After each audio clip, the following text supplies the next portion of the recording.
Teresa, we're ready. Zoning, some zoning issues. Mostly it's just a simple majority. There it is, 7 o'clock. There we go. Yep. Welcome to the Board of Selectmen meeting for Thursday, September 28th, 2017 at 7 o'clock. Before we start, I just wanted to thank Tom Frame and his family for their service to the town. So moving on to our first item, we've invited Representative Kate Hogan and Allison Leary, who's the Associate Director of the Community Preservation Coalition, to talk about the Community Preservation Act. Welcome. So should we come up there? Yes, please. Okay. Come on down. A short walk. So here's so I can face the people. Sure. Sure. Okay.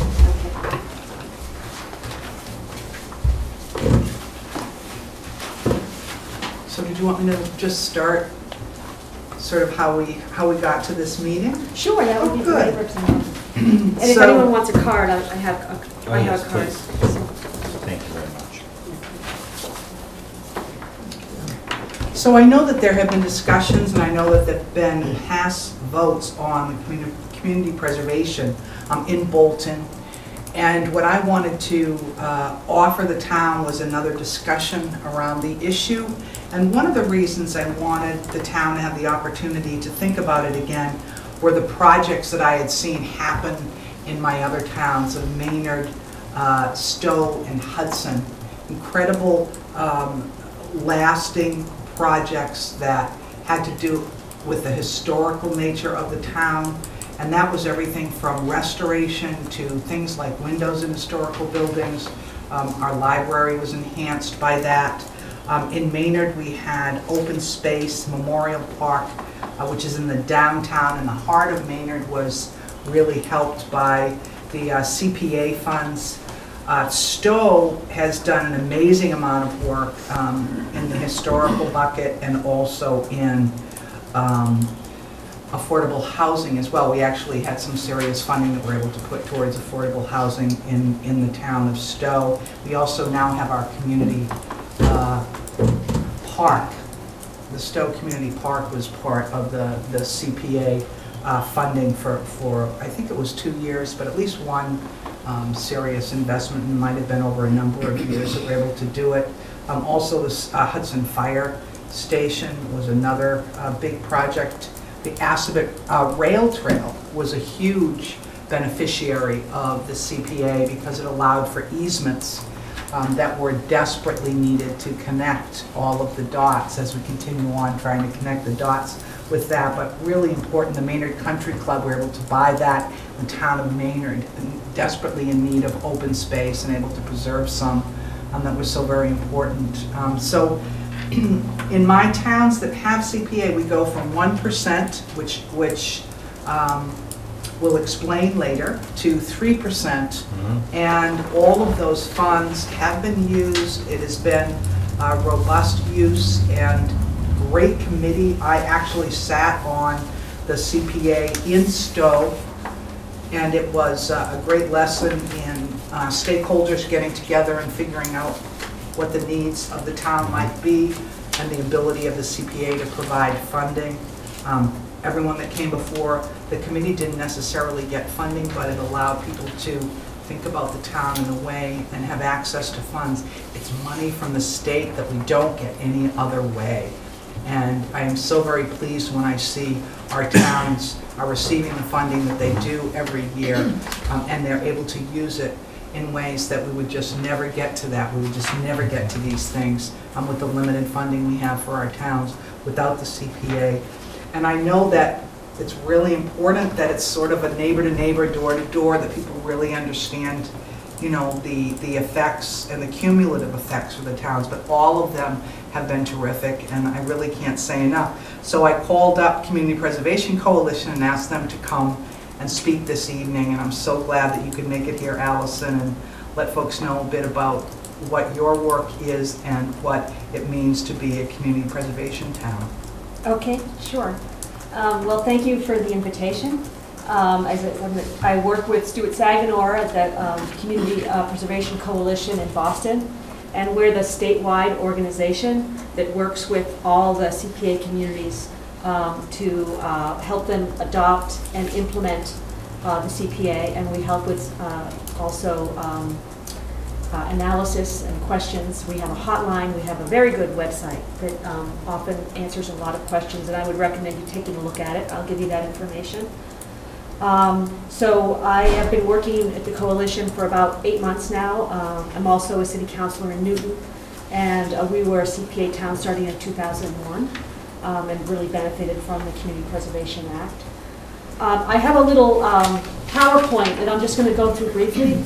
Feel free to interrupt me if there's something that that's not clear, but I hope that we'll have a substantial discussion. It's a pretty small group near the end. So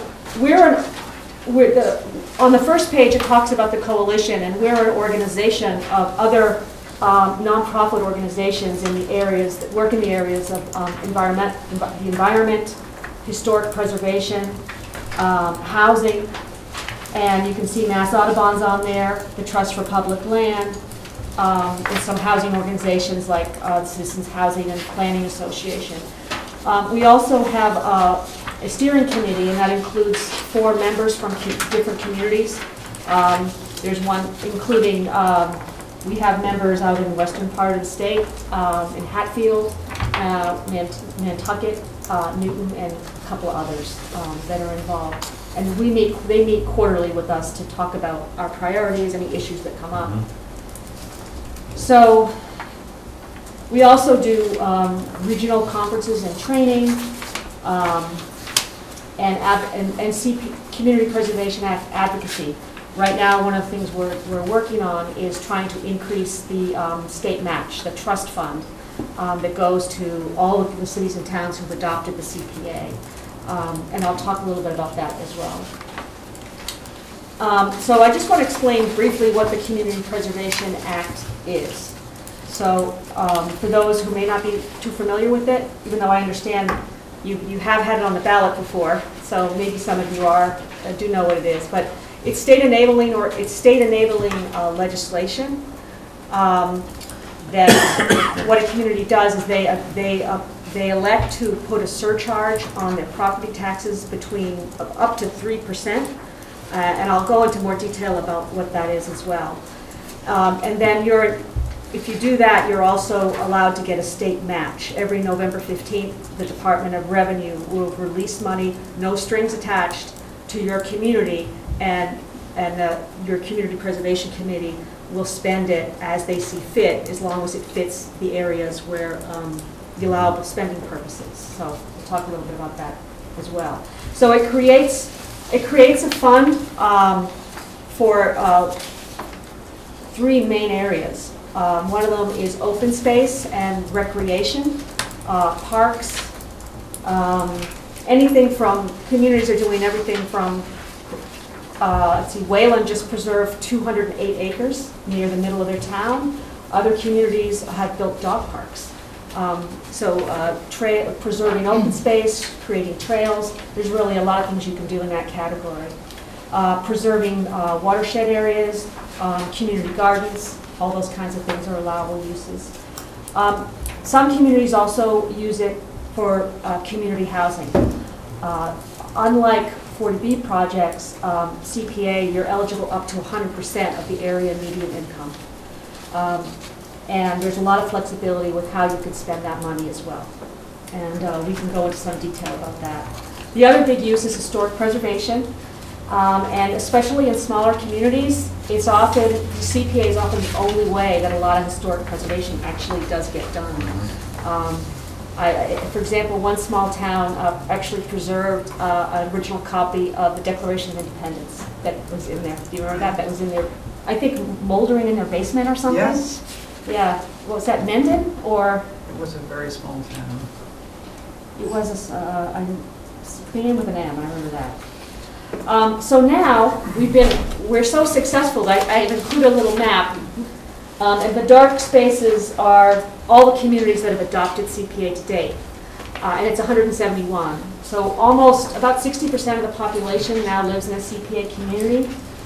This past November, 11 new communities just joined, and that includes the city of Boston. So we've been working with Yes for a Better Boston, actually, to work on getting their campaign up and running. So there's also just a chart that just gives you some of the numbers briefly and what we've done since the act was adopted back in 2000. So historic preservation, there's been over 4,400 appropriations made. We've preserved over 26,000 acres of open space, 1,700 projects, outdoor recreation projects, and over 10,000 units of affordable housing. All told, it's over 9,000 projects and $1.75 billion that has been spent on CPA projects. So I alluded a little bit to how the revenue is raised, that you put a local surcharge on your tax bill, and that's up to 3%. And then there's also a range of exemptions you can choose to include. So if you wanted to raise a lot of money, you would go 3% with no exemptions. If you wanted to balance that with the impact on your taxpayers, you could choose a lower rate. A lot of communities are adopting now at between 1 and 1.5%, and many of them include an exemption, like the first $100,000 of anybody's property tax is exempt. In addition, you can exempt low-income people, as well as low to moderate-income seniors as well. And if you have a split tax rate, you can also do the same thing for your commercial tax base if you choose to. And then you're eligible for, as I said, the state contribution, which is an annual distribution from the trust fund. And then there's another little thing that just outlines the exemptions that I just mentioned, if you want to take another look at those. A couple of things about the Community Preservation Act. There's another little chart here, a little pie chart, and it does have a few rules. One of them is you have to set aside 10% in housing, for open space and recreation, and for historic preservation. So it gives you a lot of flexibility. You can do a lot or a little in terms of how you appropriate. For example, the city of Cambridge puts almost all their money into affordable housing. They don't have a lot of open space to preserve anymore. Other communities might put the majority of their funds into open space, maybe 75%, maybe 80%. It also allows up to 5% for administrative purposes for your community preservation committee. And that could include things like doing some research on a project or doing a feasibility study for an eligible project. So if you do adopt the CPA, you do have to have a community preservation committee. And by statute, it has to include 5 members, one from your Conservation Commission, one from your Historical Commission, one from the Planning Board, one from your Recreation Board, and one from your Housing Authority. Plus, you can choose up to 4 additional members to participate. Many of those are members of the community that are involved in some of those issues: environment, housing, historic preservation. So, and then the Community Preservation Committee is sort of the gatekeeper of the funds. And what they do is they assess the community's needs. What are the big projects? What needs to get done? What's the focus? And they get input from the public, from boards and commissions. People come forward with suggestions about what kinds of ideas they have. And then the CPC can accept or reject the proposals, or they might ask for more information on them. And then if they if the proposal is working out, they can recommend it that it go before your town meeting. Okay. So just to quickly go about if you had an idea for a project, how would you go about doing it? So if a proponent for a particular project would submit an application to the Community Preservation Committee. And we have a lot of examples of all this stuff online, and this is some of the stuff we can help you with, because now there are 171 communities that you can look to as an example of, well, how do you put together a committee? How do you choose them? All that information has been done many times, and we can help you with that. So, so your Community Preservation Committee will take a look at the projects, review them, and they will recommend a list of projects to your town meeting, city council, whatever the form of government is in that particular community. And you have to have a majority vote of your town meeting to actually get the projects to pass. So they have to be approved by the CPC, but they also have to be approved by either your city council, your board of aldermen, or town meeting to actually go through. And this is a picture of actually the Provincetown Town Hall, which was refurbished with CPC funds. Those are very popular projects. A lot of communities have done their town hall. So if you decide that the CPA isn't for you, it's not a permanent thing, you can choose not to participate in it, but it does have to be in place for at least 5 years. And then after 5 years, the act can be repealed any time, again, by the same process that you adopted it. You can also amend the surcharge at any time. You don't have to wait 5 years. So some communities adopted at a lower rate and they decided to increase it. You can do that. Some communities adopted at 3% and they've decided to drop it down. So there's quite a bit of flexibility of what you need to do. What I think the strength and the weakness of the CPA is that it really is community driven. Like, it's the local community that makes the decisions on how the money is spent. So it's really, you're really having the community decide what's important to their community, and what kind of projects will fit, and how they're going to, the way that you can fund them can be flexible so that you protect your more vulnerable members of the community. So I have a little chart about what the average homeowner would pay if you did adopt the CPA today.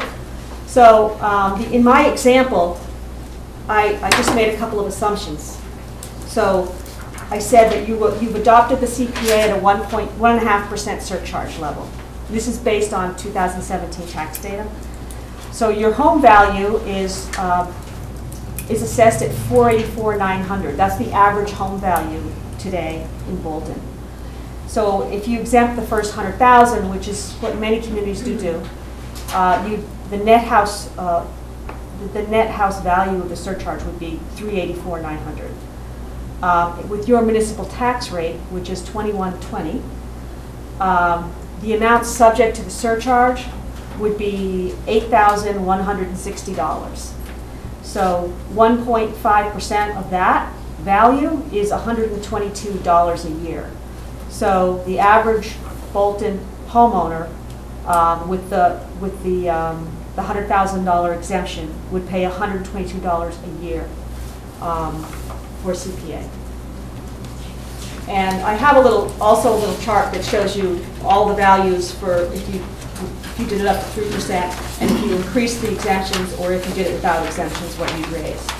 So I figured that you would raise at 3% with no exemptions, you'd raise $483,749. And I can have anyone can take a look at this. I can pass that around if you'd like. And let me just talk a little. I've mentioned the statewide trust fund. It's a guaranteed money to all communities who participate in the CPA.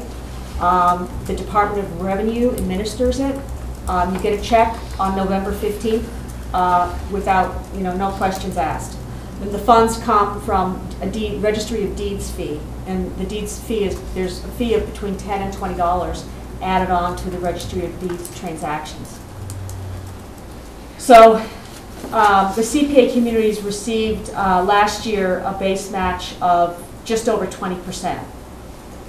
That is going to go down. So, because we just had 11 communities, including Boston, join, so we're estimating it would be somewhere around 15% this year. Okay. So, just to go over the overall benefits of the CPA,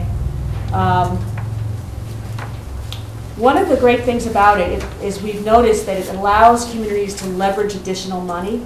Often, Community Preservation Act funds are sort of seed money, as you will, or they fund a feasibility study or things that are hard to get funding for, and that can often attract other funding, both private and state or federal funding. And I put some examples in here as well. It also strengthens your community's financial outlook. If you look at CPA communities, they often have a very good bond rating. It does help that way. And it just makes all your projects more affordable because you're getting, money kicked in. It's essentially subsidizing the rest of your town money. So I'm happy to take any questions. I went through this very quickly, briefly. I know that you're just in the thinking about it stage. And we can come back we can go into much greater detail at any time. But if anyone has any questions, thoughts, I'm happy to talk about it.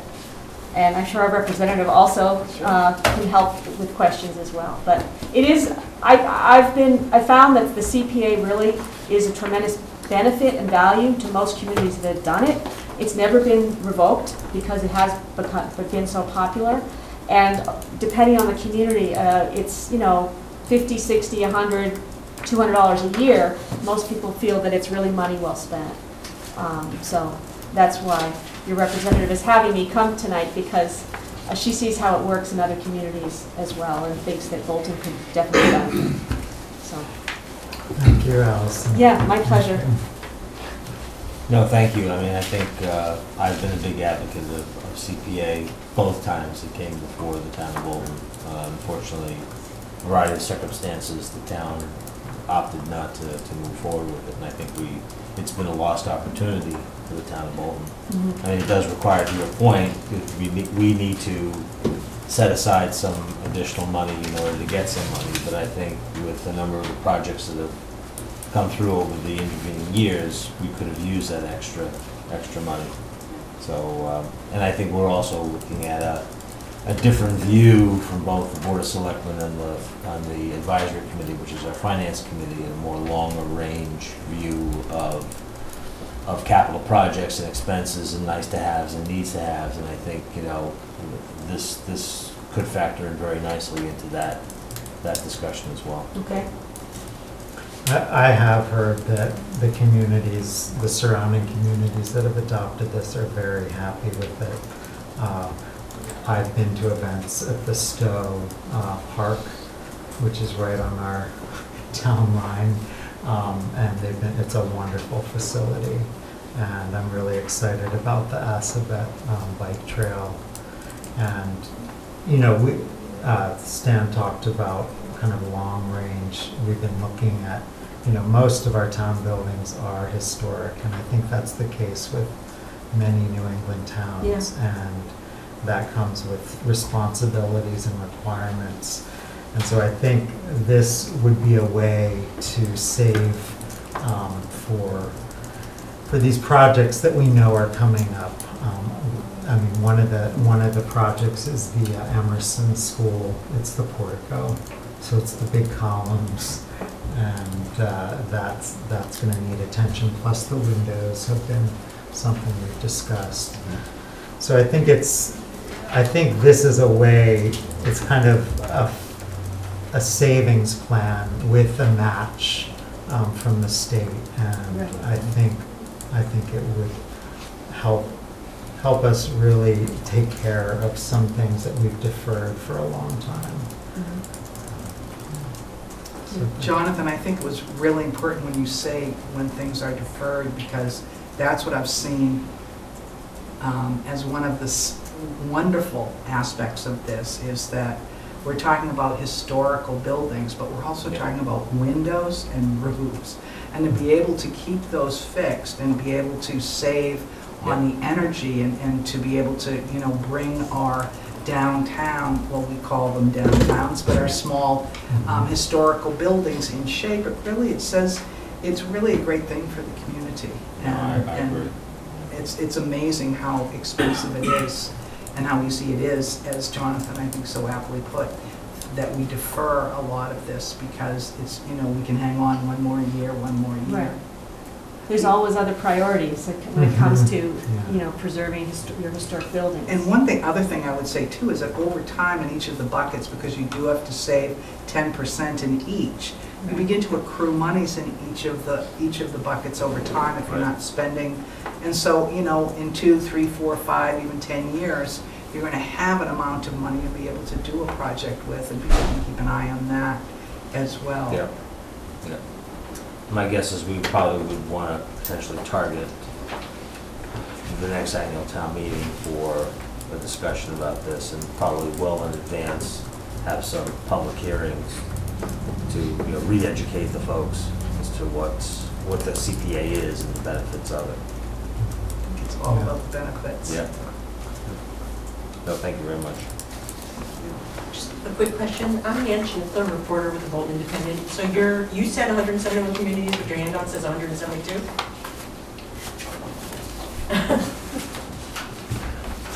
I'm sorry, 172 communities, I misspoke. Awesome. Yeah, Okay, good, thanks. yep. We just added 11 more, so it was like a long. You can check if we can allow. Now we'll take comments from the audience. Sir in the back. Hi, I'm Brian Boyle. I'm a member of the advisory board. And I had a question for either one of you. My understanding is that the statewide Community Preservation Trust Fund is spread a little thin right now. Do you know of any efforts at the state level to kind of shore it up to increase the funding available to the joining communities? Yes. Well, we're doing that at the coalition. As a matter of fact, we spent most of the winter and spring lobbying at the State House. So we're working to try and increase the fee on the Registry of Deeds. It hasn't been changed since the Act was adopted in 2000. And so the CPA has, you know, we're a bit of victims of our own success because as more and more communities join, the pie gets a little bit smaller. So we've been struggling a little bit in terms of the state match. It was, you know, very high, and no one was expecting it to be, you know, that high for so long. But we are looking to push it back up to between 30 and 50%. And we're trying to talk to the legislators at the State House and get them on board with that. It did pass the Senate, and we're still working with them to see if we can do an increase this year. But you're right, that, you know, it has dropped, and it's going to drop again because we just had 11 more communities, including the city of Boston. But I would argue that even a 15% match is better than a 0% match. And it's still a really good program because you're setting aside money for very specific purposes that the people in your community decide how to spend it. And it's often, you know, as you said, the historic preservation, preserving land, it's often the only way that can get done, or it's the only way to attract more funding for larger projects as well. So I still think even without a significant state match, it's still a good program, but I want to tell you, we're working very hard to increase the state match. And it's a very popular program, as Representative Hogan can tell you. We got 127 co-sponsors. People really like it. It's just trying to actually get the money. You know how that is. But so we do feel we will be successful within the next 1 or 2 years. Yeah. Mary Chumo, Thorn Road. Is there an enrollment period for towns to become a CPA community? An enrollment period? Yeah. Can it be done anytime? Yes. It has to be. We recommend. Usually, obviously, it happens with town meeting because it goes on the ballot.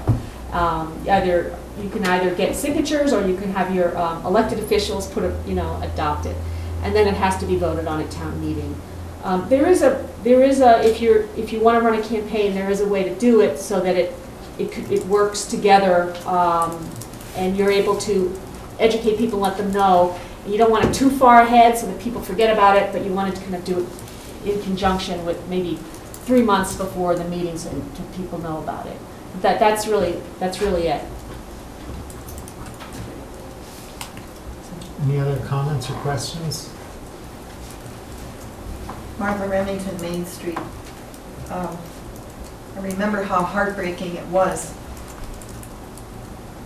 on our 2 attempts to get in the CBA. Yeah. And the second time, it was supported by, I think, 6, 7, if not 6 or 7 entities of town government.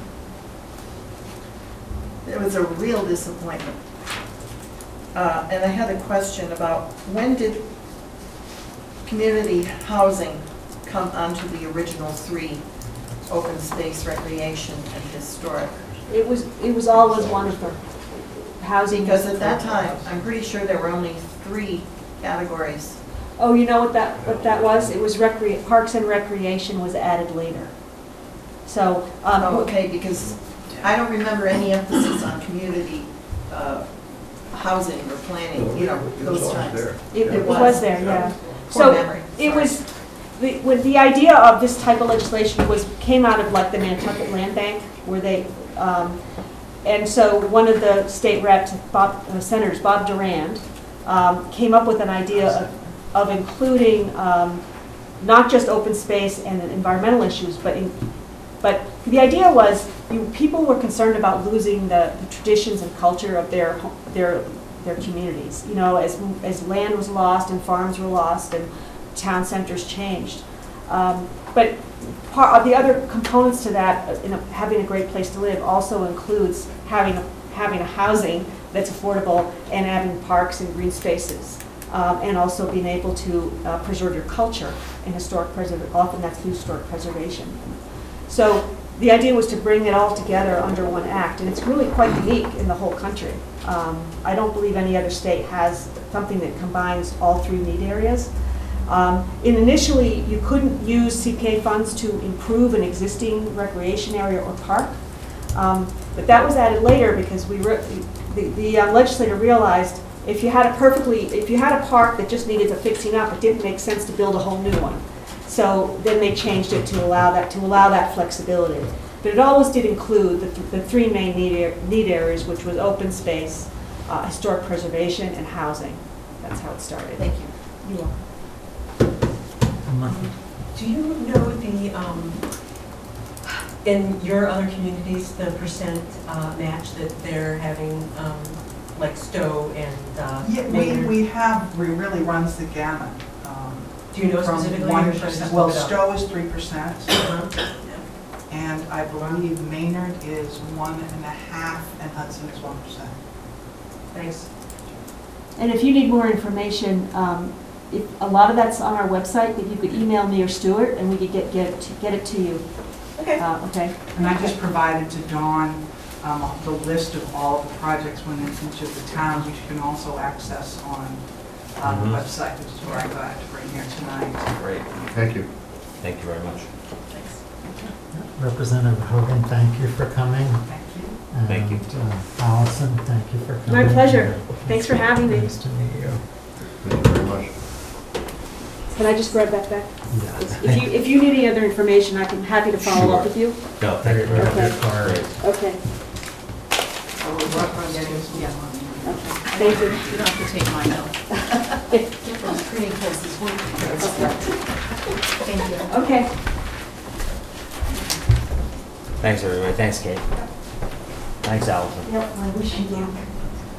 Maybe third time's a charm. Laura Roberts is here for the Halloween. Okay. She's coming in instead of Karen. Hello. Hi. Hi. So we have a request for approval to hold the Halloween parade Yes. and party on Saturday, October 28th from 3 to 5 p.m. And that'll be at the, At Memorial Field, the parade will begin, and then it'll proceed down onto Main Street, and then go up the driveway, Mechanic Street, to past Emerson School, around the back of Florence Sawyer, and then there'll be the trick-or-treat lane.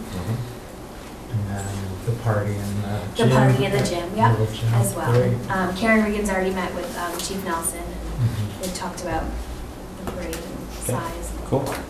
Same plan as usual. I think the only change is we're starting the trick-or-treat lane a little bit earlier, but it'll still be able to get off of 117 before it Mhm. the backup Cool. begins for trick-or-treating, yeah. Cool. That's a great event. Okay.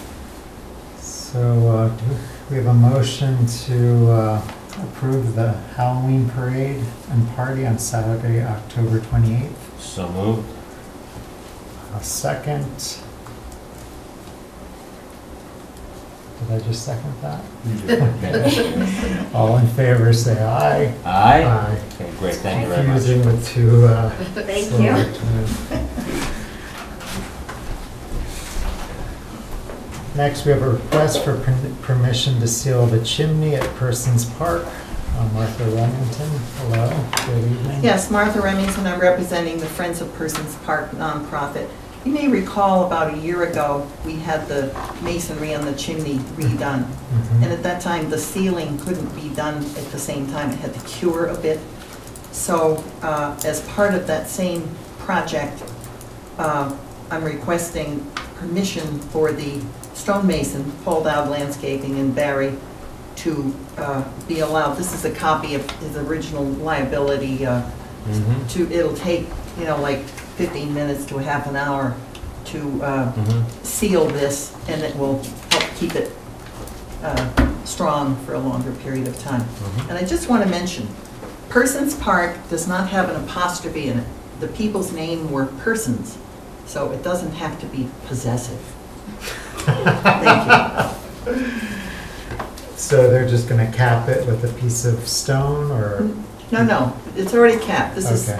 it was tuck pointed. It was, They're gonna put the something masonry on the was done. top. No, it's a liquid that is sprayed on the chimney, and Okay. it seals it.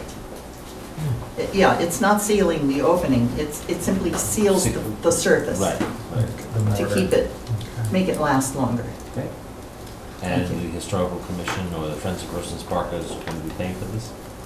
There won't be any charge because it was part of the Of the original original, okay. contract. It Cool. just couldn't be done at that time Gotcha, because it gotcha. has to cure a bit. All right, well then I'll make a motion to approve the request for permission to finish the work at the Chimney at Persons Park. Thank you very much. Second, all those in favor say aye. Aye. Any Great. against? So can you just give us a quick update on the structure?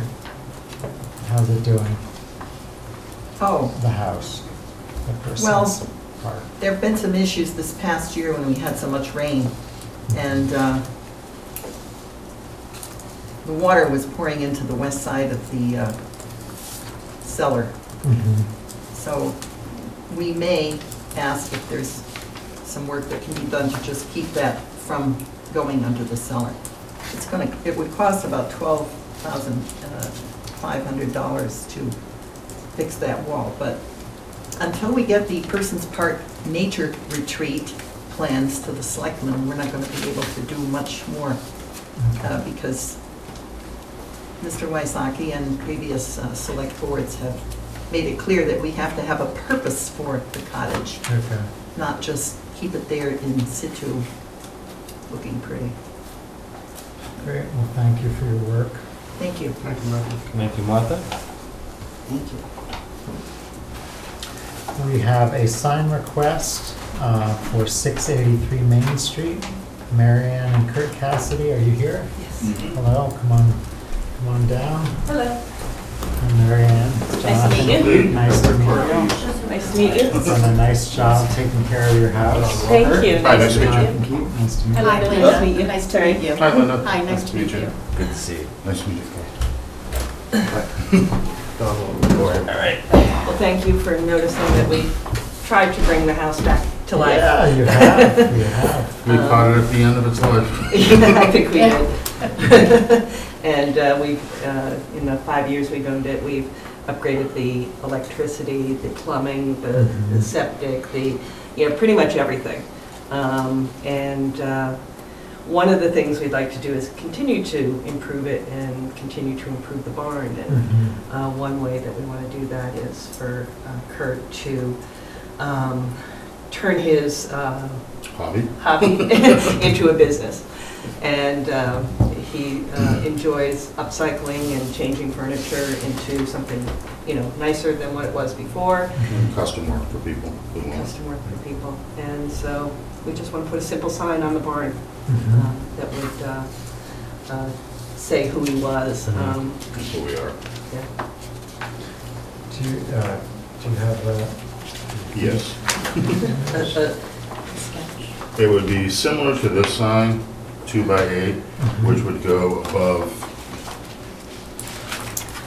That was actually a sign that someone, Kurt's brother, made us to put on the Little Red Cottage, Mhm. which is the first schoolhouse of Bolton, and we thought it was a little too big. Mhm. But that's the idea of what we wanted to do. But it would go above the barn doors, Door. which are 10 feet across, Okay. so it'd be 8x2. And so it would say Pole Hill Provisions? Yes. Yes, Um, the rest was, I just put in there, but basically pole hill provisions. Because we are pole So hill. only pole, oh yeah, so behind you is the hill that Mhm. had the alarm, was it a fire alarm? No, it No, it's was, the pole for the Revolutionary War, whether the town was for the Tories or for the colonials. Did And that so we- change? Did that go Pardon? back and forth? I don't know. I don't know. Which one it is. But there is a little platform when you go up there. Mhm. Cool. on that hill. So this is one of your works? Yeah, I'm sorry, yeah, like kind Yeah, of. no, that's cool. Can you That was tell us made from about- go ahead. That was made actually from an old chest I found in the basement of the house and Mhm. converted it into a table. Nice. Cool. So have you talked to the building inspector? I spoke to the building inspector, and we discussed whether to go with an in-home business, occupation, or seek a special permit. And we don't really know where this is going to go yet. At this point, it's a very small enterprise, and and so we want to see, what's going to happen. So we think that the in-home occupation is appropriate for us at this point. Yeah. But Did you get your form of intent? Kurt brought that into you. Right. Yeah, no, We haven't gotten it back You yet. haven't gotten it back. yeah. Okay. But as far as the sign, he's okay with dimensions and, I think he said that we could have up to 24 square feet, but I don't have anything in writing from him or anything like that. yeah. Well, I mean, as far as I'm concerned, yeah, I mean, this is fine, helping a local business person get going, and, if Mike is happy with what you eventually come up with, I'm happy with it too. It would go That's through good. the building permit process, Yeah. so it would go in front of Mike. Yeah, so that's fine with me, sure, absolutely. Okay, Great, thank you. great. Yeah. So the next step would be then to apply for a building permit with an actual sketch? Right. or- Yes. Okay. Yes. And your form of intent will have to be completed. Okay, But I but think that's that was- making the rounds in the Yes, it is. town hall? Okay, all right. Well, Cool. thank you very much. And Thank come you. on down and see his work. So, So- we need to, I'll make a motion to approve the request for the sign at 683 Main Street for Mary Ann and Kirk Cassidy, contingent upon them going through the normal process with the building Mhm. inspector. If they're okay, we're okay. Great, thank you. Thank you very Second, much. all those in favor say aye. Aye? Aye. Great. Good luck. Thank you, See. Bye. Thank you. appreciate it.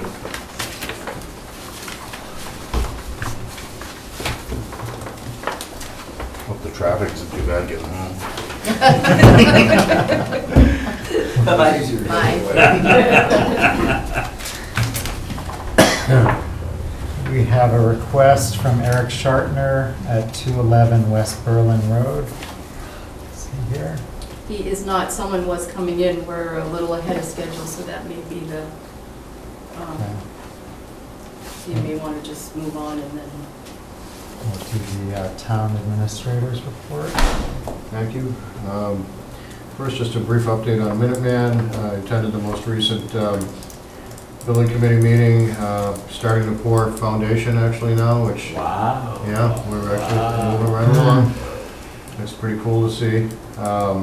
Actually had a little video of some blasting that we had to do. It was amazing. It was a fairly good sized ledge area. It was pretty interesting to see how the timing is done on the explosives.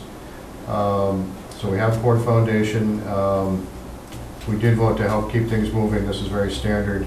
We authorized the superintendent, after consultation with the owner's project manager, school building committee chair, and the assistant superintendent of finance, to authorize to to approve change orders up to $25,000, so he doesn't wait for a building committee meeting. That's actually very standard. And we're working right now on sorting through some permitting fees issues that we're experiencing with Lincoln, just to see if we can't to try to limit the impact of the fees on the project. So we're continuing to work on that. So that's what I have for Minuteman. It was pretty cool to see the foundation being poured after all these years. I attended a legislative breakfast a week ago, Friday, in Stowe, and there's a couple of things I wanted to highlight. One was there was an update on the marijuana law rewrite and what cities and towns need to know. And I'll be passing all this information off to Erica for the planning board, but some of the highlights, they expanded the Cannabis Control Commission from 3 to 5 members. The governor, attorney general, and treasurer are all given 1 appointment and jointly appoint the remaining 2. As I believe we all know, the first appointment was Senator Flanagan, which is why we're needing to have a special election this fall. They expanded the Cannabis Advisory Board, which is intended to advise the CCC from 15 to 25 members. It permits anyone 21 years or older to legally possess up to 10 ounces and cultivate up to 6 plants per individual and up to 12 plants per household. Gives local governments limited authority to determine zoning and other ordinances to regulate marijuana. Raises the total effective tax rate to 20% from 12%. It prohibits smoking marijuana wherever smoking cigarettes is prohibited. Legislative Conference Committee passed a reform bill in July. The state must construct the entire regulatory framework for the commercial marijuana industry by the time retail stores begin to sell recreational marijuana in June of 2018.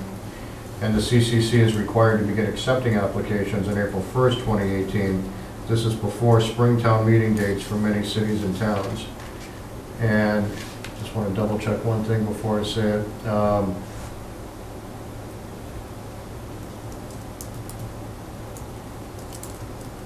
Not seeing it in the notes here, but I believe what was stated as opposed to the way medical marijuana was introduced is that only a town that voted no on the ballot question is allowed to ban it. So any town that voted in favor, I don't believe is allowed to ban it. So I thought that was an interesting point, because there were some towns, I know there were a couple of towns down near Boston that were voted 90% in favor of medical marijuana, and then in turn voted to ban it in their towns. So, What did we do? I'm sorry? What did Bolton do? Bolton overwhelmingly approved it, from what I recall. Okay. Well, I'll say approved it. Overwhelmingly might be a bit strong, but did approve it. So those are some of the highlights. Also, what was discussed there, actually I raised the point myself, was that the message from the Hill is that school funding was held harmless in the governor's budget, which is true up to a point. Chapter 70 money was held harmless, I believe, as was regional transportation and so forth, but the circuit breaker on special education was capped at, it was set at 65%. And currently, in our school district, for FY 18, we're at 74%. So that's a 9% impact in our school district. Fortunately, the way the school district handles SPED is that they pay forward. So FY 18 is already covered from money from FY 17. But the impact would be, if the numbers were the same, for FY 19, that's an impact of $746,000. And so I asked a legislator that was there from Marlborough, who was on Education Committee, if there are plans in the legislature to try to narrow that gap and lessen the impact, because it's a staggering amount for small towns, and I'm sure a staggering percentage for pretty much any town. And actually, Jen Benson gave a very good answer and talked about how there are some reforms that she's proposed in the past that haven't made it through the legislature, but she's going to try to bring them back again. And Representative Hogan was there as well, so she's very much aware of the conversation. So that obviously is a concern for the future, but it will not impact the FY18 finances. Next, just an update on the bid process for the new cruiser. Had a bid opening recently, and we received 2 bids. One from MHQ in Marlboro for $39,228.05, and CMG, which is a Colonial Municipal Group in Plymouth, $43,458.30. So MHQ will be awarded the contract, and we'll be using MHQ to procure the next cruiser. And finally, update on the heating oil bids. Don't have the figures in front of me, but I do know that the low bidder was Fraticelli at $1.89 a gallon. The next low bidder was Peterson at just over $2 a gallon. And there was a third bidder, his name is escaping me right now, who was the high bidder. So we'll be awarding the contract to Fraticelli. And we did beat the bushes for bids in the past 2 years. As you know, we've only had one bidder, so we pursued every possible avenue to get bids for that. That's great. And unless you have any questions, that's my update for tonight. Thanks, Don. So should we move to the Board of Selectmen business? Or we're still waiting for Eric Shartner? If Chief Nelson doesn't have any issues with it, it's pretty much the same as it has been every year, I believe. Yeah, no problems. Okay, so there's a request from Eric Shartner, 211 West Berlin Road, for a one-day beer and wine license on October 22nd, 2017, from 10 to 5 p.m. for the Taste of the Maize event within the Neshoba Winery. So I'll second that with the addition of, if there are going to be signs posted on roadways that Eric Shartner and or the Neshoba Valley Winery come in to make the appropriate sign requests. Because we've had a number of entities putting up signs in the town of Bolton advertising certain events without coming to the Board of Selectmen, and while we'll approve it, they do need to come in. So other than that, I'll second it. all those in favor say aye. Aye. Aye. Okay. So we have Board of Selectmen business. The first is appointment Robert, it's a Kelleher to the Economic Development Committee, Michael Keller, Public Way Safety Committee, and Emily Winter to the Conservation Commission. Are any of those candidates here tonight? Great. I'm assuming we've advertised? Yes, we have. Then I'll make a motion to approve. Second, all those in favor say aye. Aye. Update on Town Road Strategic Planning Committee. As of this evening, you have the list on it. We now have 6 individuals who have stepped forward offering to volunteer for this committee. And there is a 7th who is considering it, but would like to observe the first meeting to get a sense for what may be going on. So the person at the bottom is just a tentative, not an official. So we do have these six people that have come forward.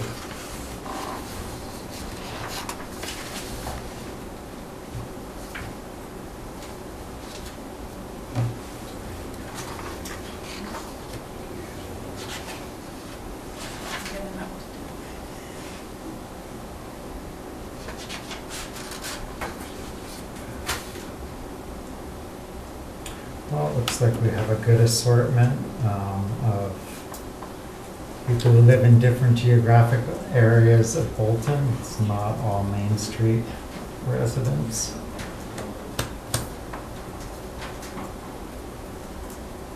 So we can approve that tonight. Okay. Make a motion to approve. Second, all those in favor say aye. Aye. Erica's here. So you might want to ask him about the signs. Oh, we voted yes. The only thing that we requested is that if you're planning, you or the winery are planning to put up any signs. No, just the usual temporary signs we put on the weekends. Well, I think you need to come in. I've noticed that there was sign by the Bolton Common about the donuts, Lions Club. Oh, yeah, the Lions Club. Yeah, I think while it's a formality, Okay. we've noticed that and something with the church for recycling. Just want to come in to understand so we know what's, because folks ask. Yeah, that's fine, but otherwise everything's cool. There you go. You're all set. Have a good one. Discussion and vote on calling a special town meeting.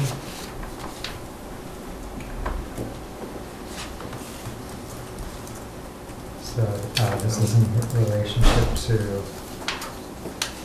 We have a timeline that Pam has put together to what the path to a special town meeting looks like. We put in, I should say Pam, I didn't produce this, Pam gets all the credit for that, but she picked a date which would get us to a certain end date. So what the handout is meant to show is what the lead times are for certain things. I mean, it could be any date that gets plugged in. One of the key things really is the last day to post a warrant or publish a warrant is 14 days before the special town meeting. That's the official notice to the town that the town meeting is coming. Everything else is pretty straightforward, pretty standard. There is no prescribed time for having the warrant open. The process is, the selectmen call to open the warrant, and then after so much time, then the warrant's closed and no more articles can be submitted. There actually have been times where the warrant's open and closed the same night. Really driven by circumstances. So it's really whatever the pleasure of the Board of Selectmen is. And what would be the purpose of scheduling such a special town meeting? At the moment, what we have before us is the possibility of a special town meeting because of the Camp Virginia project and then the subsequent ballot vote for a debt exclusion. Mm-hmm. I don't have anything on my desk right now that's calling for a special town meeting. Okay. So other than that, there is nothing else? I have nothing in front of me right now. If there are things out there that are being considered, I don't have anything formal on my desk yet. Mm-hmm.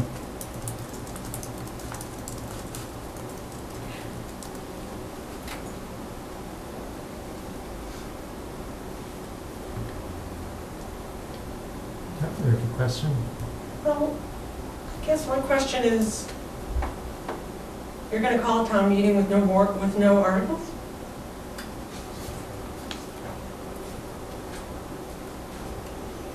Well, so far,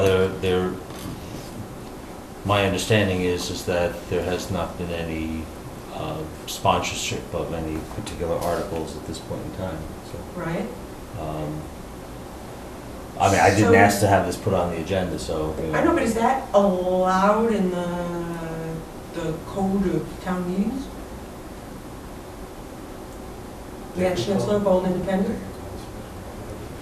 I'm not sure you call it a special town meeting for when there's nothing to discuss. So I think it kind of be kind of silly. That would kind of be silly, yeah. It just sounds a little weird. Ken Troop, I'm with the group on Camp Virginia. A question for Don. Are you saying that there's nothing official from other people or nothing official from related to Camp Virginia? What I said to Stan was that what we have before us is the possibility of the Camp Virginia project, and aside from that, I have nothing. Okay, that's what I have thought. nothing in front of me. So I guess the question to the selectmen then is, do you need something official from somebody that asks you to sponsor an article and gives you draft language or whatever it is to do that. That would be helpful in calling a meeting. Well, no one, as far as I know, has come forward with that. You know, if it's the case of calling a special town meeting for Camp Virginia, there's been no board or committee that has come forward to, as far as I know, to sponsor such an article. That's true. But you are in a position to sponsor it if you choose to, though, I believe, as the selectman. I mean, the point is that if there's no town meeting by the end of the calendar year, there is no grant, and so there is no Camp Virginia vote of any kind. There is no official town committee that's working on it. It's an informal group. The earliest meeting of any other town committee besides you folks that could be requested to sponsor the article is October 23rd. Now, I haven't seen your thing, but it would seem to me that that would be pretty late to set a town meeting and then follow through to whatever the number of days of the process are toward the end of the year. But I guess my question to you would be, other than having some other official board in town sponsor it, what do you need or want in order to agree that you would be willing to sponsor an article and call a special town meeting for that purchase? Well, I think you know, the way that a special town meeting can be called is either some board or committee, official board or committee of the town has something that they want to bring forth to the town, and they make a request, and the Board of Selectmen call a special town meeting. If the selectmen have something they want the town to consider, they can call a special town meeting and sponsor an article. A third way that this can happen is that if there's a citizen's petition, actually probably two citizens petitions, one would be a citizen's petition to call a special town meeting, and then in parallel with that, a citizen's petition to sponsor or bring forth an article to for a special town meeting. That can happen that way. So there are a variety of legitimate ways that can happen, you know, absent of a board or committee sponsoring an article or the Board of Selectmen sponsoring something and calling a special town meeting. Okay, but at your last meeting, you asked me if either Parks and Rec or Conservation was willing or able to sponsor those articles. And what I determined was that neither of those boards is meeting until the fourth week of October, which is... I mean, that eliminates one of the choices. So I guess then the question would be, do you guys feel that, I mean, after all, you signed off on the grant application. And so do you need, but my question would be, what do you need in order to decide that you would do it, or that you would say, we're not going to do it, and therefore you need a citizen's petition? And we have to know what you want, you know, what you're willing to do, and therefore what we would have to do. Well, I mean, it's not necessarily you need to know what we need to do. Like I said, there are multiple paths to get to what needs to happen. The fact that we moved forward and voted with providing you the ability to move forward with the grant was merely to keep all of the options open. You know, if that grant hadn't been pursued, then it would have been dead. But obviously, you know, we wanted to keep all options open at the time, and that's what happened. So, you know, we weren't precluding anything, nor was that being a commitment to do anything on the part of anyone. As far as you know, the project, I think there still are a variety of unknowns relative to the Camp Virginia project. You know, we had some discussions in terms of the parcel as a whole. My understanding is, in terms of the grant application, there's some potential change or exclusion of a couple of lots, which may need to be dealt with in some manner in terms of a sale. So I mean, I don't know exactly what's going on with that. there's the issue of what is the actual cost of the parcel. We've had a whole range of costs and values associated with that parcel over the course of time over the last couple of years that we've been discussing that. So that's another thing which I'm not, aware of what we finally settled on. And I think also, and I think more recently, from earlier this year until now, as you are well aware, there has been substantial logging on that property over the course of the last, my understanding, probably the last 2.5 to 3, maybe even more weeks. And while what I've heard is that this is sort of a forestry management plan to deal with, making the property good. I mean, my understanding and observation is that there's been massive tree cutting on that property. Couldn't agree with you more. Massive, and I mean, it looks like that they have taken out pretty much every large caliber tree on that property. And, it looks more like it's, ready for a development project than it is a forestry management plan. And I think we were in receipt of an email today from the Girl Scouts of America, which, in my opinion, kind of poo-pooed, what's going on there, and basically, we're in charge of it, so just leave us alone. So I think that also comes into play in terms of if the town or some entity wishes to move forward with this, what's the cost? And I think also, you being on advisory, we had a meeting a couple of weeks ago that discussed sort of a change in philosophy in terms of how we want to look at capital projects, how we want to look at what's occurring short-term, medium-term, and long-term, and kind of looking at and balancing sort of the nice-to-haves now versus the needs-to-have later on, which would be 2, 3, 4 years from now. And we've always talked about looking at these projects sort of in a vacuum, where we consider the opportunity du jour, if you will, today, and not necessarily consider what might be occurring down the road, because we just don't have an infinite pot of money to deal with everything that may be coming down the road. And I do know, based upon some things from the Economic Development Committee and the capital planning, that sometime in the next fiscal year, it's estimated that we need to replace the roof on the Florence Sawyer School to the tune of about $800,000. And that was an estimate from some time ago. So, we have these large chunks of money that we need to sort of allocate out here. And lastly, we're thinking about, maybe not lastly, but we're considering sort of this in and of itself, as I said earlier, and not necessarily with other capital projects that may be coming up where they're more discussed and reviewed at an annual town meeting. And we've kind of been moving at what the Girl Scouts want in terms of a timeline. And they have been the majority drivers here. And to be perfectly honest, they have not necessarily been as honest with us as we would like. I mean, we heard about this forestry management plan, and what they have described as their plan seems to be vastly different than what has actually occurred.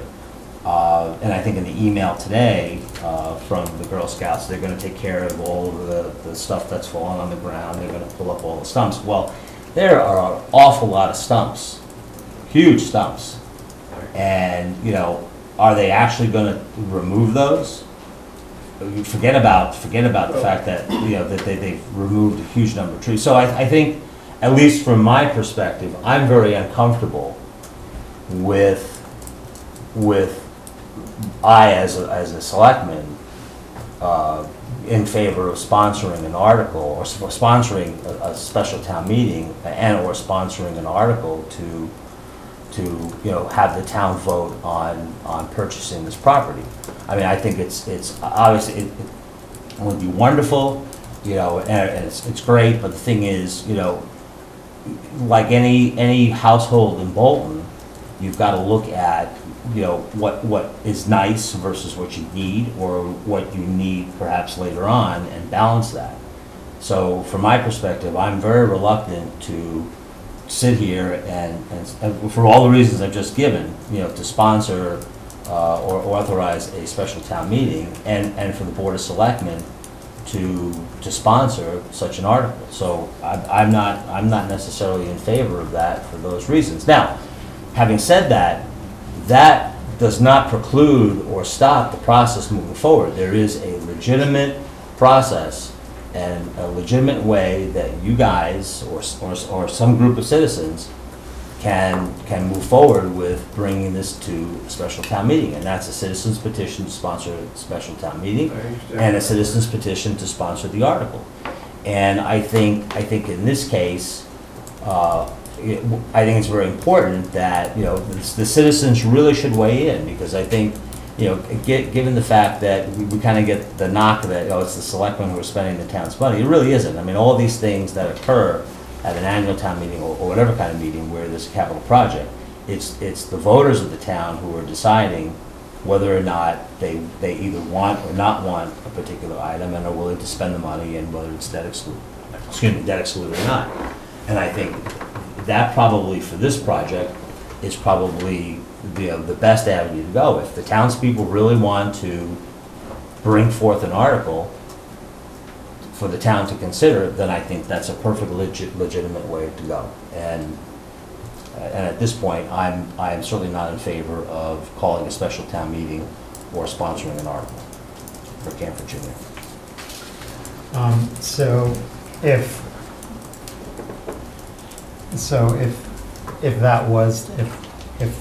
there were petitions, when would they need to be in by, according to this schedule?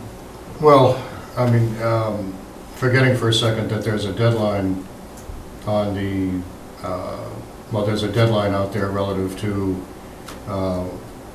what the Girl Scouts would like, and there's deadlines out there. I believe what the Girl Scouts have asked, if I remember correctly, is that this be resolved by the town up or down before the end of the calendar year. No, it's the state, that's the grant. I'm sorry, it's the grant. I'm sorry, what the grants It isn't the Girl Scouts. What the grants awarded in December. I know, but the stipulation. And then the turnaround is within the. Stipulation in the Okay. grant is that Yep. the town has to approve it by the end of the calendar year. That's right. It's gonna get the grant. That's right, Ken is So right. you basically, you either choose to give up the grant, or, from what I'm hearing, you choose to give up the grant, or you force us to do a citizen's petition. To answer your question though, Jonathan, because Ken is right about the grant portion, where I was coming up with what the Girl Scouts timeline was. I believe they said they wanted to have the matter, to have the property change hands. I think April was the timeline for that, so. But if there's a citizen's petition, when would it's saying citizens' petitions must be received by October 2nd. Well, this was just a Okay. template Okay. to show key events. For Or key But time. if- the date of a town meeting. Or the date of the town. So So if we that- keep all these dates at the end, when would they need to have, if there is a group, when would they need to have a petition in by? Well, what I would say, I have to kind of answer your question a little bit differently. For example, if you look at, given the timeline we had here, with October 30th as the special town meeting, just for the sake of, and I know this is not a good example, but just for the sake of an example,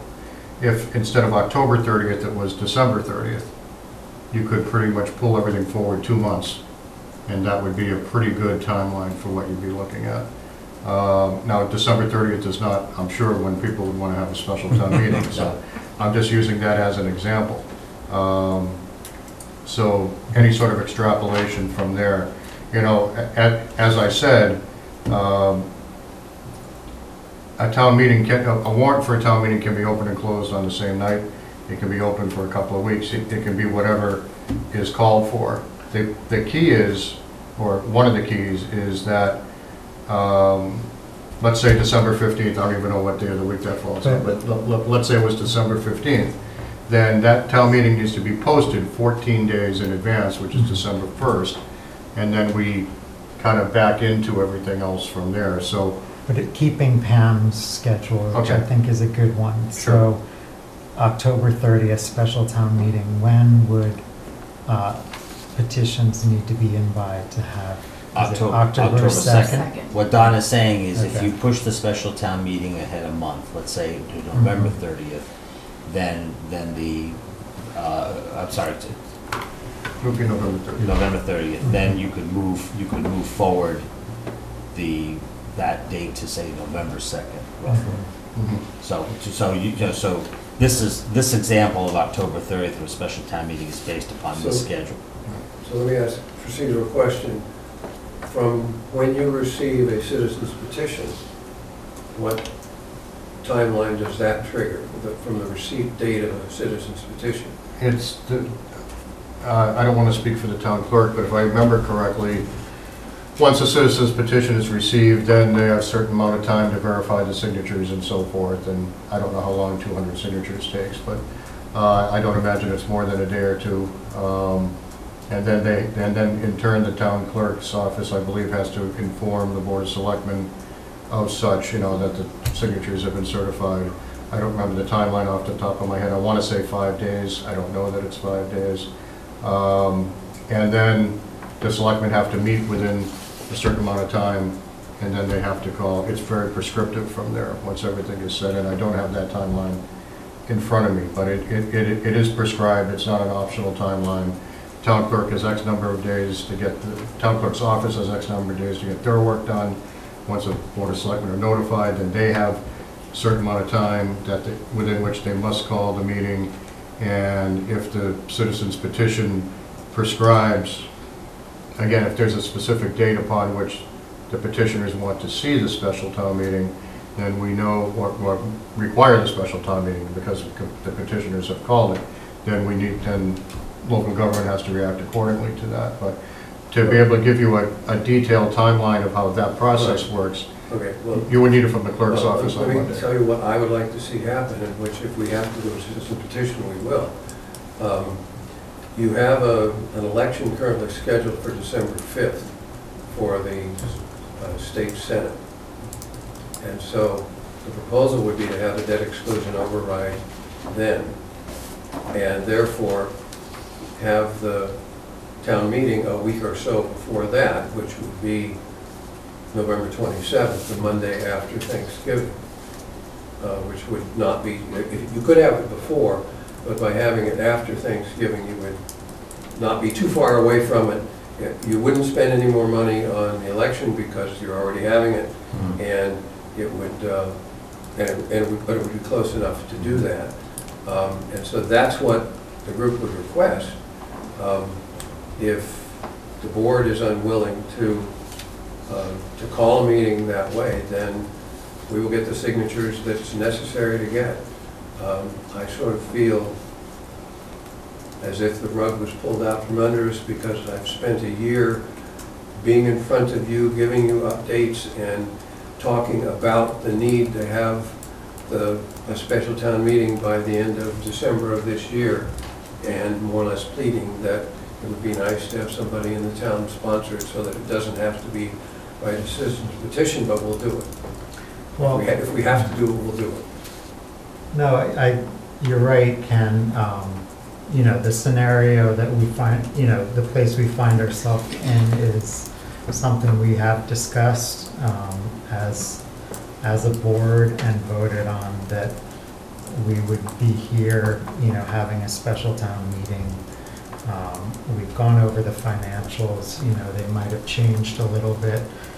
I agree that the tree cutting is upsetting, but there are a lot of young trees there. It's going to grow back. I think the Camp Virginia project is, it's a big opportunity, and I think people should have the option to vote on it. It's a long-term project. These types of, open space recreation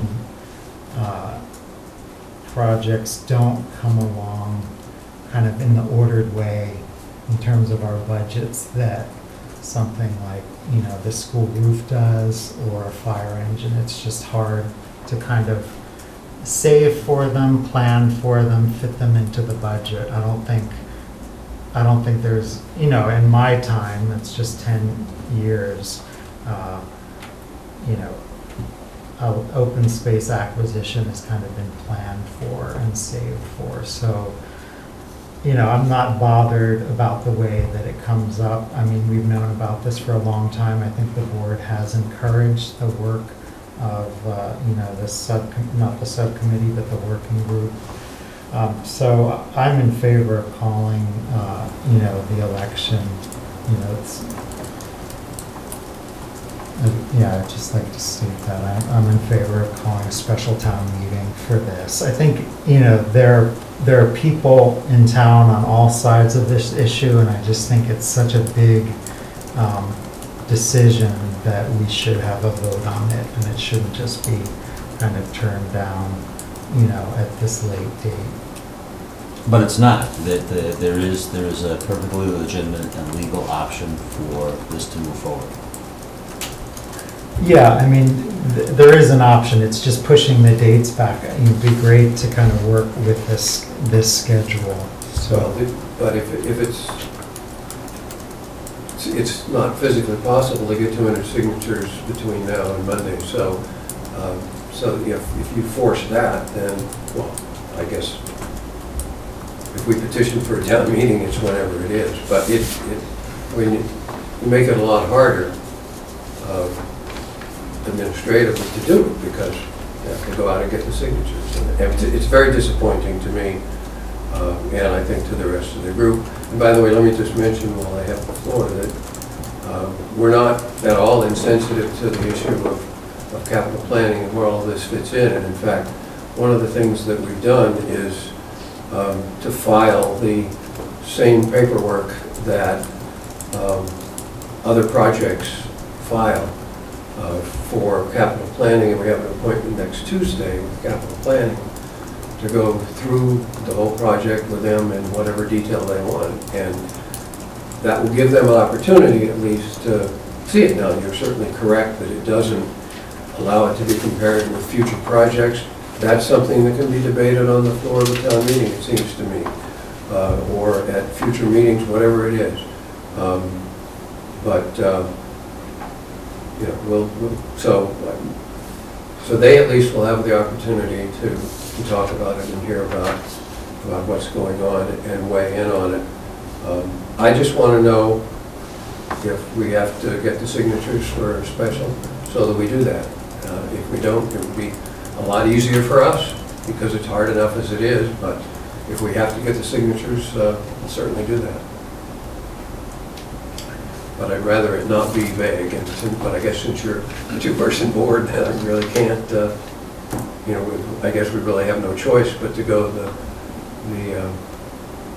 the signature route just to be sure. I mean, we could conceivably wait until the 23rd and 24th of October to see if one of those boards was willing to do it and then petition you to do a special. I would suggest that you don't do that. Well, I don't disagree with you, and that's why that's why we really have to get the signatures. So if that's the, because you're a split board, if that's what we have to do, then that's what we'll do. Mr. Chairman? Yes. In the timeline from the town clerk, when is the election for the debt exclusion?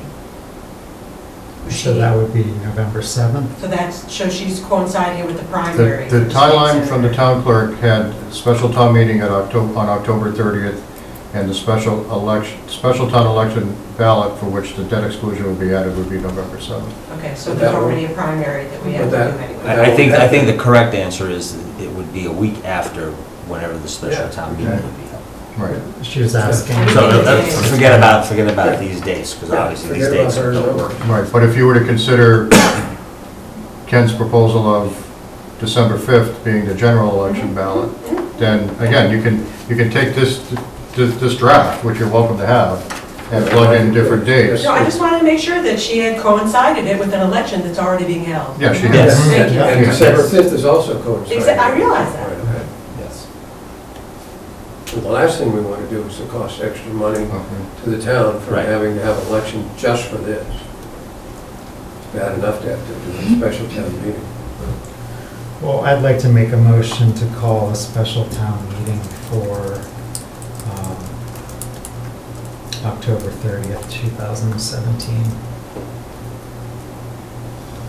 Do we have a second?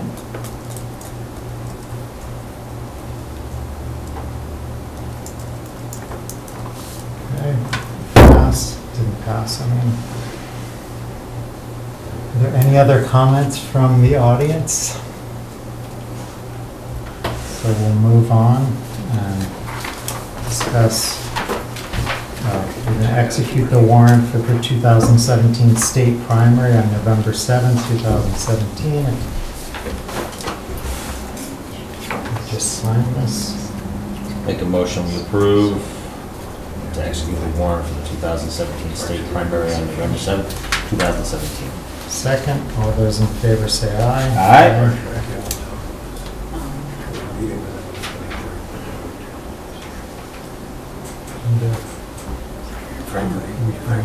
Yeah, I'll fill that out, then you can just put your names in there.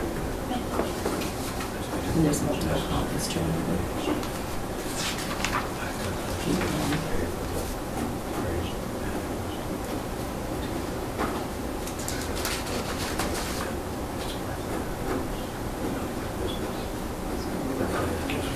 Sam signing this? Yes.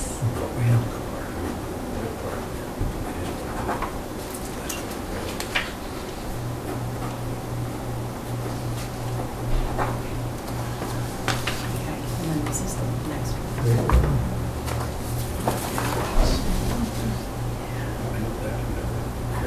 That one you have to go when you're signing Okay. out. That's, Well, there's quite, could I ask a question? Somebody else. That's a question while we're right here. Does the citizens petition for the special town meeting have to be on a town-provided form or just a group of signatures? The town clerk's office provides forms for that. Just as with a citizen's petition for, a citizen's petition for an annual town meeting, there are signature forms for that. I don't know that it's required, but it may make it easier. Possible to pick one of those forms up tomorrow? Even knowing that the town hall is officially closed?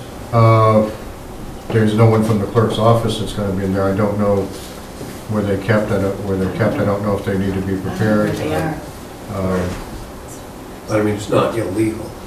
If there's a way to work it, it's not illegal. I don't think so. All right. I'll deal with it later, thank you. She may actually have, I don't know, but she may have something on the website. That'd be good. Okay, thank you.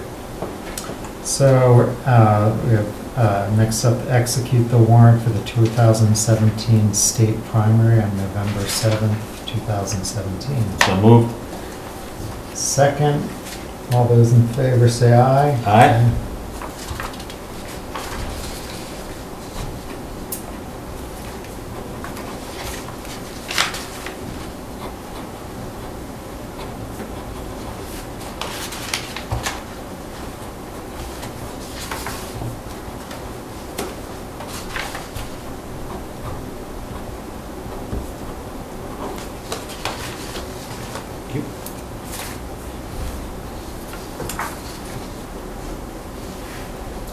We have one more. That's it. That's it.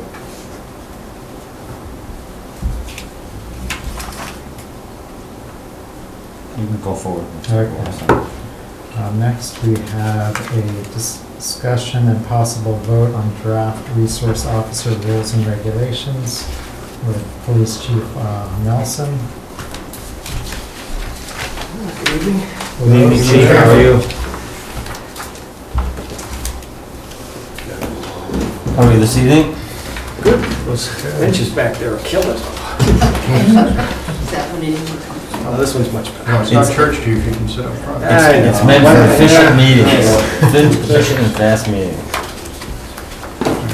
So, revision, Linda sent me the language that was missing from this one that she wanted in there, so I That should all be in there now, and I think, yep, the town council had looked at it too, at some point. So I guess from my perspective, are you happy with it? I am. Yes, and all I would do from here is just format it to a policy and distribute it to the officers. Because from my perspective, you need to be happy with it. Yep, yeah, no problems. Okay. It all looks good. Okay. Yeah, so thank you for adding those pieces to the guidelines. There was one issue that's not showing up, Don, in either this document or the memorandum of understanding between the police department and the school, and it's item D. It's the necessary follow-up. So in that item, which I proposed adding to the MOU, it says a teacher or other school employee with knowledge of facts pertinent to reportable acts shall prepare and submit a report on the incident to the appropriate designated school liaison, notify the designated school liaison of the existence of any physical evidence, take reasonable steps to maintain any pertinent physical evidence in a secure place. So it's not showing up in either document. I'm just wondering what's happening. Was that highlighted in the original, Jonathan? Yeah. Okay. Because I don't know that made it to the document that got to the chief. Yeah, I mean, so I think, yeah. So if you could highlight that for the chief. Yeah, I'll just give you this copy. That might be for the MOU. Yeah, I think it might be for the MOU, so it might be a discussion going back to the school. Okay. It seems like it's something that needs to be agreed on by both parties, but, yeah. Okay, so as far as just to be clear though, as far as the roles and responsibilities document, is it covering what you were looking for? Yeah, that's great. So it's just, where does this fit in, is the question. It did sound like it should go on the MOU. Okay.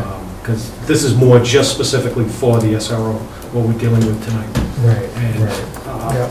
I certainly can take a look at that and propose that to the school committee and also the superintendent, so that they'll get that too.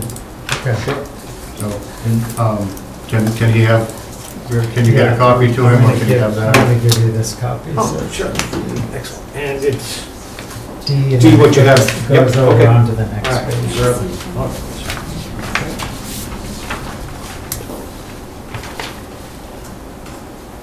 So you'll go back and come back to us, and so there's no action we have to take today, you assume? Or is Well, the guidelines is, As far as that's it. I think the roles and responsibilities are done. You could vote to approve the roles and responsibilities Okay. tonight. Okay. But then I'll move, we vote to approve the rules and responsibilities. Second. All those in favor say aye. Aye. Thank you very much. We're halfway there. Yeah. One more. Thank you very much. Good night. Good night, Chief. Rules and responsibilities. Okay. Guidelines. But right now, I have a general consideration of doing. Oh, okay. So as far as the town common purchase and sale, the document as approved or as advised in executive session was sent to the Bolton Conservation Trust for review. I worked with Bert Schnitzler. I met with Bert. Bert told me that there was one mistake that we all missed, which we didn't have Bolton in there so much as we had Boylston in there, but Hey, now. so the town administrator, 2 selectmen, and our lawyer missed it, and I put myself first. But Bert caught it, or Bert and Dan, I don't know what the combination is. So with that one change, the Conservation Trust has agreed with the purchase and sale document as presented by the Board of Selectmen. We have a motion to approve that. I will make a motion to approve the purchase and sale agreement for the Bolton Town Common. Second. All those in favor say aye. Aye.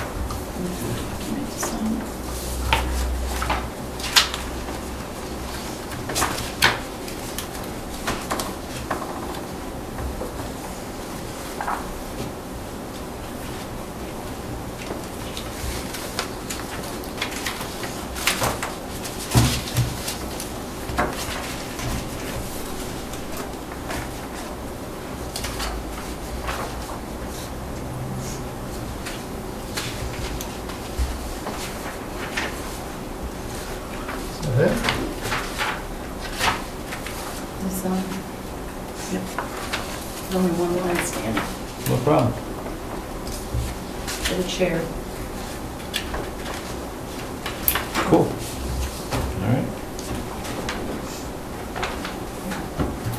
So we have approved bills and payroll warrants, W1806 and W1806A, W1807 and W1807A.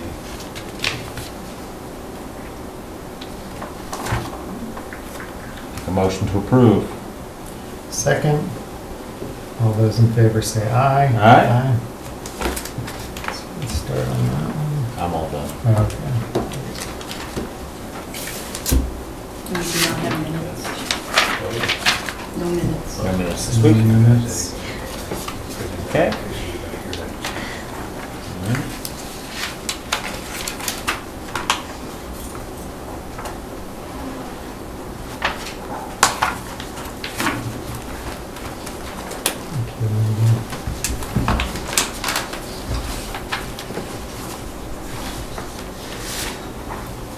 All right.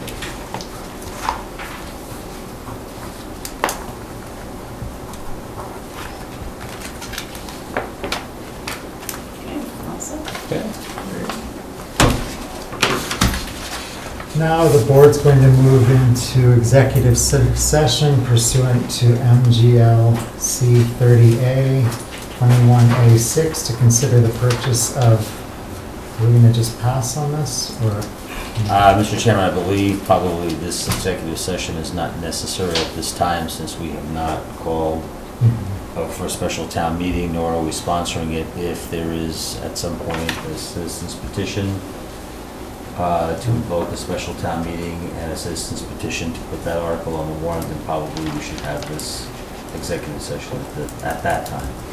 So I think we can probably pass over this for now. That sounds good. Do you need to make a motion? Technically, no. I mean, you could call for a motion to go into executive session and decline. I mean, it's really what you want to do. But I think it's okay to just say that you're going to pass over the agenda item for tonight. Pass over the agenda item. Then, is there anything else you want to discuss?